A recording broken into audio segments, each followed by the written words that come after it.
Hey, what's up, everybody? It's your Charles, and welcome you guys to another episode of the Dreamerspro Show, where we cover everything from sports, hot topics, classic debates, entertainment, where we give you guys a fresh perspective on things and how we see them. And today's episode, the topic is Shannon Sharpe totally deceiving Laker fans? So that's the topic I want to get into in today's video.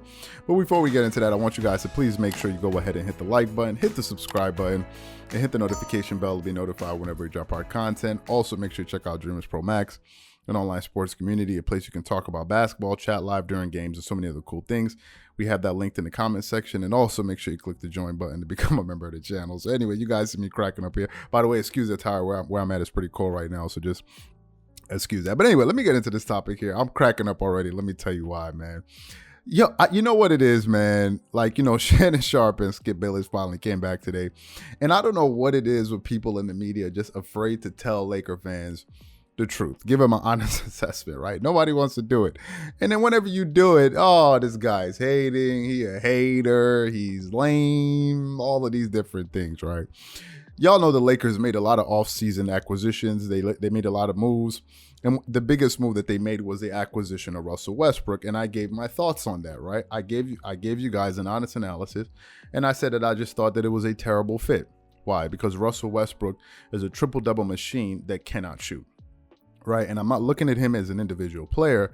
I'm looking at him as it pertains to how he fits with the Lakers. That's the assessment I'm making. I'm not assessing whether or not I think Russell Westbrook is a good player. I'm not assessing whether or not I think LeBron James is a good player, or saying or Anthony Davis. I'm looking at how did this group of guys actually fit together. Now, before this trade took place, it turns out that the rumors of the Russell Westbrook potentially going to the Lakers was actually swirling around for a few weeks. And it turns out that Shannon Sharpe a few weeks ago had actually given his take, right, on what he thought about Russell Westbrook potentially joining the Lakers. So before I go too far, I want Laker fans to take a listen to what Shamin said about Russell Westbrook potentially joining the Lakers. So before we go too far, take a listen to what Shannon Sharpe had to say in that sound. Skip, I think Westbrook is still playing at a very, very high level. Yep. But I believe there are better fits for what the Lakers need. Now, I don't believe these guys are better. Lonzo Ball, Mike Conley, Kyle Lowry, Malcolm Brogdon. I don't believe these guys are better than Russ as an individual player. But in the team, Chris Paul would be a better fit. Yep. I'm not saying I couldn't go 3 years, but I believe next year, Chris Paul would be a better fit than Russ. I agree. That's just where I am. Yep. And Skip, I get it. He's an L.A. native. Russ plays hard, but Russ can only play his way. Remember, he wanted out of Houston. He says, I got to get back to playing Russ. Well, now if he's going to, like James Harden. James Harden played a particular way in Houston, but he got with two other superstars and says, I can no longer play that way. He bought into a system. The question is, could Russ buy into a system, or is Russ the system? Yep. That's my only point. I think he's a phenomenal. He plays hard. He doesn't shortchange it. He and Giannis might be the two hardest players on a nightly basis, and you'll find in the NBA. But for what the Lakers need, Skip, look, people like shooting. I don't know if anybody noticed this, but I'm going to break it to you. You do realize the last two teams that won the championship didn't shoot the three ball very well. The Lakers in the bubble and the Bucks were awful. Mm-hmm. So there's you got to shoot three. You got to shoot three. No. If you got size and you can dominate the boards, which the Lakers dominated the Heat, which the Bucks dominated the Sun, guess what? Ta-da, you win. So everybody, this notion about you need three-point shots to win, Skip, but at some point in time, you're going to have to shoot some threes. Skip, Russ shot 31%. Russ in his career is a 31% three-point shooter. Yep. He shot 31.5 last year. 30.5. Oh, his career. Yeah, his career is 30.5. Yeah. He was a tick above his career at 31.5 last year. Skip, I don't get this. I really don't. And like I said, I like Russ. I think he's a phenomenal talent. Yep. But I don't think he's the right person in this situation for the Lakers. Now, in that soundbite, Shannon Sharpe just thought, he said, listen, I don't think it's a natural fit. I don't think it's going to work. I don't think they're going to mesh well together. Obviously, Russell Westbrook is a sensational individual player, but he just doesn't see how all of their games are going to mesh together, right? Just a normal, honest analysis that you would give about this particular situation, right?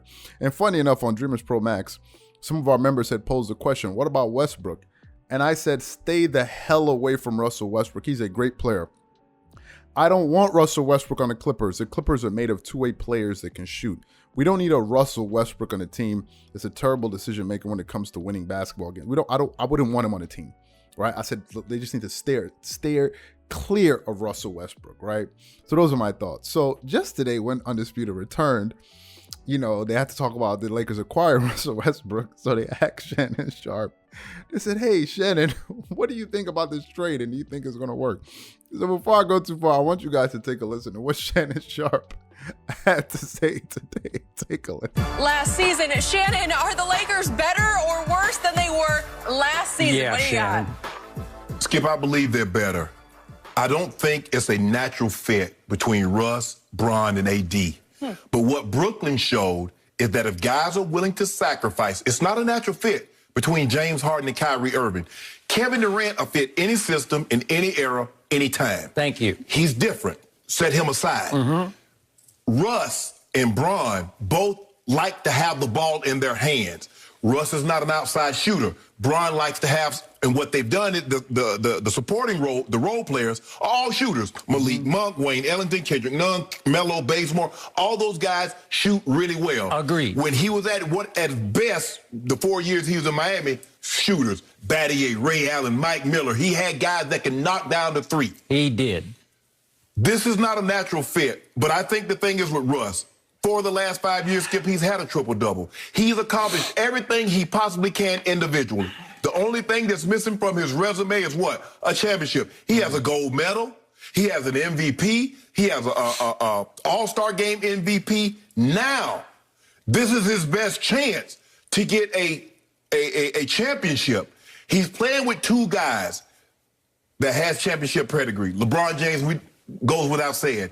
Anthony Davis, I believe he's due for a bounce-back season because he heard all the chirping. Can't stay healthy. And a lot of that is warranted. Can't deny the fact. But even before he had gotten hurt, Skip, he was not playing like he played his first year in L.A. So this is not a natural fit. But I believe, Skip, when you get three guys like this with these dynamic personalities, you've got to have a conversation. Okay, guys, look, what are we trying to do here? Russ, how important are those triple-doubles? LeBron, how important is it to you to average 25, 26 points a game? AD, how important is it to you? Because we're going to have to sacrifice something in order for this to work. Because at the end of the day, the most important thing is a championship. And I believe for them to get on the phone and make this happen, because, Skip, you're not bringing in a guy like that without those two guys' blessings. That ain't happening. You know that. I know that. True. So since he's there, I believe everybody, just like when LeBron went to Miami, D Wade, Chris Bosh says, okay, guys, we'll sacrifice. It will work because I believe they want it to work. It's not a natural fit. This is not a natural selection, as they say, Skip, but I believe it's going to work. Now, in that soundbite, he said that he thought it was going to be a good fit. And he said the difference is the reason why he believes it's going to work now, the reason why he believes it's going to work is because they're going to have to sacrifice for each other. They've agreed that they're going to have to sacrifice. So hold up. Hold up. So you telling me that just a week ago or 2 weeks ago, whatever it is, you did this video about a week or so ago, when you gave your initial response, you didn't think that, so you thought that sacrifice was the issue? How come you never spoke about sacrifice when you were saying that he couldn't shoot and all of these different things? So sacrificing, that's the issue? This is the thing that they need to resolve. It's not the shooting. It's not the shooting. It's not the terrible shooting. So hold up. So if it's sacrifice, and if you feel like now it's going to work because they're going to be sacrificing, why didn't you say that when they initially asked you about the trade? I'm sorry, I'm cracking up. You just can't make this stuff up, man. So what's going to be the Lakers starting five? Like, first of all, that's the first thing. So I looked at their roster, and I saw they got some players like Carmelo Anthony, Trevor Ariza, Ken Bazemore, I think who used to play with the Golden State Warriors. So they got these players, and my question is, what's going to be their starting lineup? Really, because that's what we got to look at, right? You're talking about all of these shooters that they added. We got it. We know that you got shooters. The question is, what lineup are you going to use them in?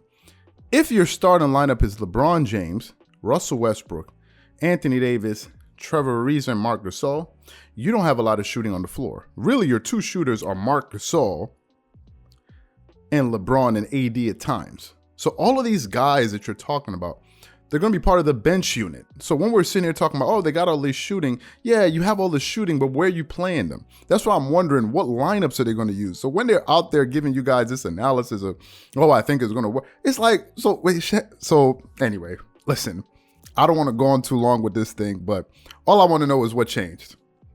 Was it Carmelo Anthony? Was it Kent Bazemore? Was it Dwight Howard? Was that the change? Come on, man, we got to cut it out. So I just thought I should share this information with Laker fans.